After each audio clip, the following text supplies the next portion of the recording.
ہمارے معاشرے میں نا تیزی سے نفرت کا فروغ ہوا ہے. پتہ ہے اسلام نے غیبت سے کیوں منع کیا ہے؟ غیبت کا معنی یہ نہیں ہے کہ کسی بندے میں کوئی عیب نہیں پایا جاتا تھا تو آپ نے وہ بیان کر دیا. یہ غیبت نہیں, یہ تو بہتان ہے. کسی میں کوئی عیب نہ پایا جائے تو وہ بیان کرنا وہ غیبت نہیں, وہ تو بہتان ہے. غیبت کی تفصیل یہ ہے, تشریح یہ ہے, غیبت کی تعریف یہ ہے کہ کسی میں کوئی عیب پایا جاتا تھا, آپ نے وہ اس کی غیر موجودگی میں ڈسکس کیا تو اس کا نام غیبت ہے. وہ عیب تھا, آپ سچ ہی بول رہے تھے, آپ ٹھیک کہہ رہے تھے, وہ عیب واقعی تھا, پر اسلام اس کو پسند نہیں کرتا. اسلام کہتا ہے کہ اگر تو سمجھتا تھا یہ عیب ہے تو جا کے اس کی تبلیغ کر, اس کو بتا, اس کو کہہ میاں یہ غلطی چھوڑ دے, تو نے ڈسکس کیوں کیا؟ آپ کسی شخص کے پاس بیٹھیں اور کسی دوسرے آدمی کی تعریف کریں, آپ کہیں کہ بڑا اچھا ہے, بڑا بامروت ہے, مہمان نواز ہے, با اخلاق ہے, وعدے کو وفا کرنے والا ہے, دیانتدار ہے, سچ بولتا ہے, آپ تعریفیں کریں. آپ کسی کے سامنے تعریف کریں گے نا تو بندہ کہے گا یار کسی دن ملاقات تو کرا, اور جب وہ ملے گا تو اس کی آنکھوں کے اندر ایک خاص کشش ہوگی, پیار ہوگا, ملنے کو جی چاہے گا, ایک خاص راحت ہوگی. یہ کب ہوگا؟ جب آپ نے کسی کی تعریف کر دی. لیکن اگر آپ کسی کی غیبت کریں گے, کسی کے بارے میں کہیں گے بڑا غلط ہے جی, لوٹ لیتا ہے جی, چور ہے جی, فاسق ہے جی, تو بندہ اگر کبھی مل بھی گیا تو اس سے سلام لینے کو دل. ہم نے پتہ کیا کیا, تیزی سے فروغ پایا ہے ہمارے ہاں نفرت کا ماحول. آپ کھول لیں, کوئی یوٹیوب کھول لیں, کوئی ایسا چینل کھول لیں, بس لڑائی ہے, فلانا فلانے سے لڑ رہا ہے, فلانا. مذہبی لوگوں کی میں محنت کرتا ہوں کہ خدا را دین کو اس طرح کا ماحول تو نہ آپ دیں کہ لوگ کہیں کہ ان میں کوئی شے ہے ہی نہیں, فلانا فلانے کا جواب دے رہا ہے, فلانا فلانے کا, اور بازاری زبان استعمال کی جا رہی ہے.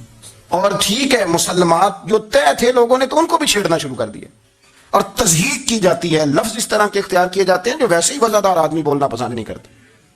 کیا اپنی شکل دکھا رہے ہیں کفر کو کہ یہاں نفرت ہی نفرت ہے, اور وہ باتیں جن کو بالکل چھیڑنا نہیں چاہیے تھا ان پر بھی آپ کلام کرتے ہیں. آپ نے کوئی چیز نہیں چھوڑی, اس پر آپ نے بحث نہ کی, ہو الجھایا نہ, وہ میلہ لگا دیا, اللہ جانے کوئی کیا بول رہا ہے. دعوت دین کون دے گا؟ پیغام حق کون سنائے گا؟ فلانا فلانے کا جواب دے رہا ہے, اور پھر وہ دوسرے کا جواب دے رہا ہے, تیسرا تیسرے پہ تبصرہ کر رہا ہے, چوتھا پانچویں پہ تبصرہ کر رہا ہے. یہ کب تک بات ایسے چلی؟ یہی حال سیاسی لوگوں کا ہے. میرے ملک کا جو نوجوان بڑا ہو رہا ہے نا, میں بڑی ذمہ داری سے بتا رہا ہوں, وہ جیسے ہی بڑا ہوتا ہے تو وہ سمجھتا ہے میں ڈاکوؤں کے ملک میں پیدا ہوا ہوں, وہ سمجھتا ہے یہ شاید چوروں کی دھرتی ہے, وہ سمجھتا ہے شاید یہاں سب دھوکے باز ہیں.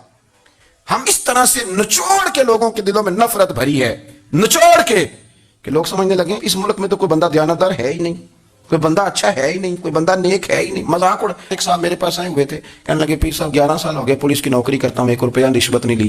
وہ چلا گیا, میں نے اسے تھپکی دی تو وہ نکلا, تو ایک بندہ کہنے لگا صاحب انہیں جو ہوتے نہیں نہ سکتا. میں نے کہا یار تو منشی ہے اللہ کی رحمت کا, یہ میرے رسول اللہ کا دین ہے, اور قیامت تک لوگ اس پر عمل کریں گے. اس نے 11 سال کا, وہ 40 سال بھی کہتا تو میں ماننے کو تیار ہوں. کیوں کچھ باتیں کرتے ہیں؟ آپ نے تو تباہی کر دی, کوئی بندہ ٹھیک نہیں بچا. ایسے میلہ لگا ہوا ہے, اس دھرتی کو آپ برا کہتے ہیں, اس کو چوروں کی اور ڈکیت کی اور فرار لوگوں کی آپ دھرتی کہتے ہیں. یہ وہ دھرتی ہے جس نے داتا گانجی بخش علی حجویری جیسے لوگ رکھے ہوئے, یہ وہ دھرتی ہے جہاں بابا فرید جیسے لوگ بستے ہیں. کیا بات کرتے ہیں صاحب, یہ اتنے بزرگ ترین لوگ یہاں بستے ہیں اور آپ کیا بات کرتے ہیں؟ دیکھیں میں بالکل ہی غیر سیاسی اور غیر جانبدار رہتا ہوں ملکی معاملات میں, لیکن جس شخص نے پاکستان کو ایٹمی قوت بنانے کے لیے, اب تو بڑی عمارت ہو گئی ہے, غربت میں جس بندے نے کام شروع کیا تھا کہ ایٹمی طاقت بن جائے, اس نے کوئی کام کیا کہ نہیں کیا؟ آپ کو پاورفل بنایا کہ نہیں بنایا؟ کبھی تبصرہ ہوتا ہے اس پر بھی؟ ہمیں لاکھ اختلاف سے ہی ہم بھی بات کرتے ہیں مخالفت میں, لیکن تباہی نہیں اتار دی ہم نے, توہین کر کے, نفرت پھیلا کے. اس سے پہلے جو حکومت گئی, ایسا نہیں ہے کہ انہوں نے کوئی کام بھی ایسا نہیں جو اچھا نہ کیا ہو, ایسا نہیں ہے. میں ملک بھر میں سفر کرتا رہتا ہوں, میں دیکھتا ہوں بہت ساری جگہیں ایسی ہیں, بہت سارے دیہات ایسے ہیں جس میں بڑے بڑے شاندار روڈ بنائے گئے, کام کیا گیا. ان کی 99 خامیاں اپنی جگہ پر, خوبی کا بھی تو ذکر کریں. یہی حال اس گورنمنٹ کا ہو رہا ہے. لٹھ لے کے لوگ ہیں, یہ بھی گندا وہ بھی گندا. آپ کس طرح کی بات کر رہے ہیں؟ آپ نے تو ملک کو یہ نام دے دیا ہے کہ یہاں کوئی اچھا انسان بچتا ہی نہیں, مولوی ہیں تو سارے برے ہیں, پیر ہیں تو سارے برے ہیں. کیا بات کرتے ہیں صاحب؟ یہ میرے رسول اللہ کی قوم ہے, یہ نبی پاک کی امت ہے, اور حضور نے فرمایا میری امت کبھی گمراہی پر جمع نہیں ہوگی. یہ نہیں ہو سکتا سارے لوگ ہی غلط ہو جائیں. لیکن ہم نے تباہی اتار دی. جس کے ہاتھ میں سپیکر آتا ہے وہ سب کی پگڑیاں اچھالنا ضروری سمجھتا ہے, جس کے ہاتھ میں قلم آتا ہے وہ کہتا ہے چونکہ میں لکھ رہا ہوں تو میں اکیلا ٹھیک ہوں, باقی سارے غلط ہیں. محبت کو فروغ دیں, پیار کریں, اخوت کا رنگ دیکھیں.